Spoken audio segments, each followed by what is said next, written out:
Yo, yo, yo, got another guitar lesson here for you guys. Today we're going to work on a little bit of a jam track here. We're going to work with the jam track. Thrill is Gone in B minor. This is from Guitar Improvisation.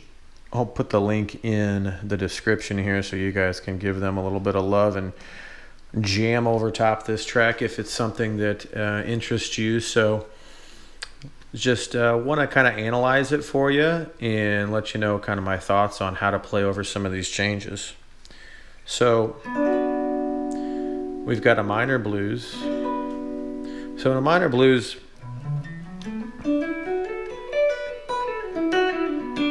it's a different feel, and just recognizing that you've got the minor pentatonic is going to be money for this. Obviously, you can add that blue note in there and do all your normal bluesy bends and whatnot. And you can just treat it as a blues in general for the most part, because it is a blues. It's just the minor gives it a cool kind of feel, a cool sound. So the main thing you want to look at here, the first 4 bars over B minor, just play that B minor pentatonic. Just have some fun with that and really try to get some momentum here. And what you're really targeting is that E minor. Now when I'm seeing that, my mind goes directly to the 3 of that 4 chord, which is this G. And if you notice, if you look at that B minor pentatonic scale, that 3 is not in there. The 3 of the E minor is not in there. So that's a great note to target. And so, make sure I get this microphone. Stay put there.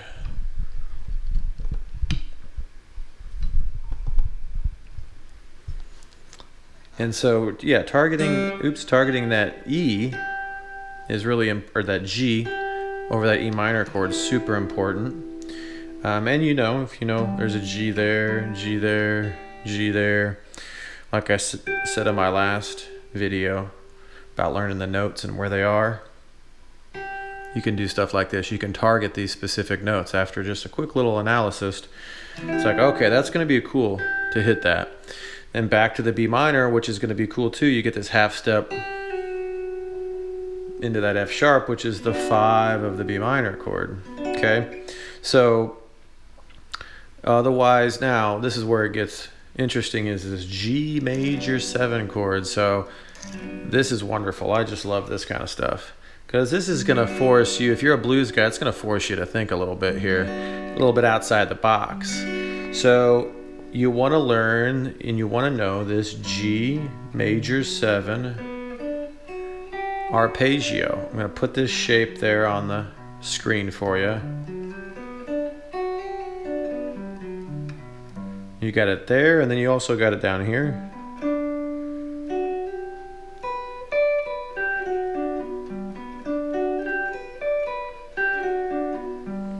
Now you can see it in a couple different ways. You can also just think of it as a G major triad.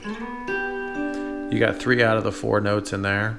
If you already know your G major triad, just go for that.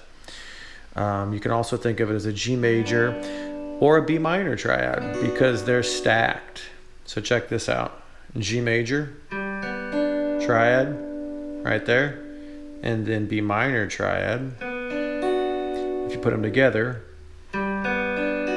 you've got your G major 7 chord. Now this is a pattern, a fundamental understanding of music theory. When you get into 7th chords, I haven't talked about 7th chords much, but all 7th chords are a combination of 2 triads, and so they overlap. Which again is why it's so important to know your triads. Comprehensive stuff here, comprehensive. Then we're going from that, this cool move, half step down to the F sharp, which ends up being the 5 of B minor. So this cool tension's happening in bars 9 and 10. And so if you can really learn and put some time in with that G7 and then the F7 or the F sharp this is a dominant 7, it's not a major 7. So again, you can think of it as a major chord if you want. You can think of that major triad and just hit that. Or you can think of it as your dominant 7, which here's a good little spot. I'll show you 2 spots here for the F sharp dominant 7.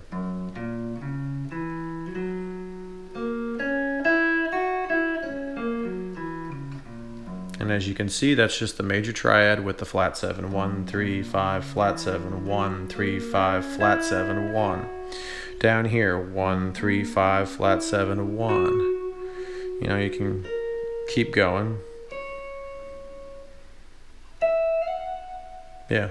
That one I'm not as familiar with. But these are some good spots here. And then back to the B minor.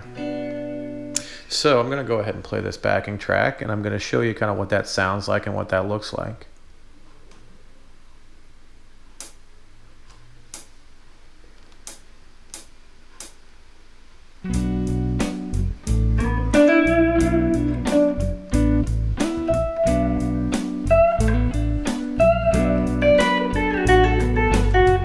There's that G. Back into the B minor. Here's this G.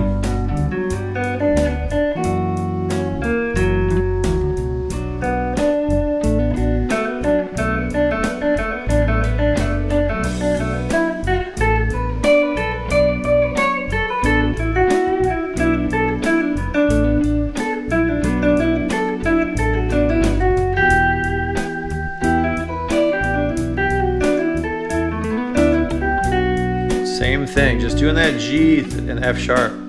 Here's your G down here. F sharp.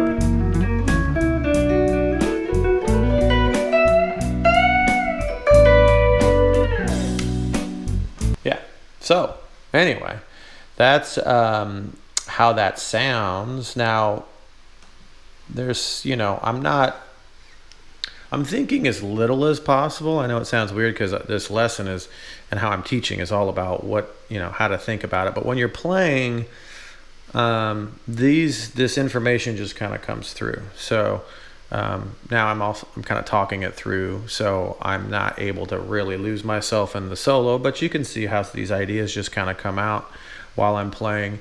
And I hope this analysis kind of helps you to jam over this jam track, and I hope you have a good time playing over it. It's a really fun tune, and these are the kind of things that really help you build your chops for gigging, or even if you're just having fun at home. I mean, you don't have to be out there playing. You can get a lot of you know, fulfillment out of just jamming with some of these jam tracks. So I hope this helps, and peace out.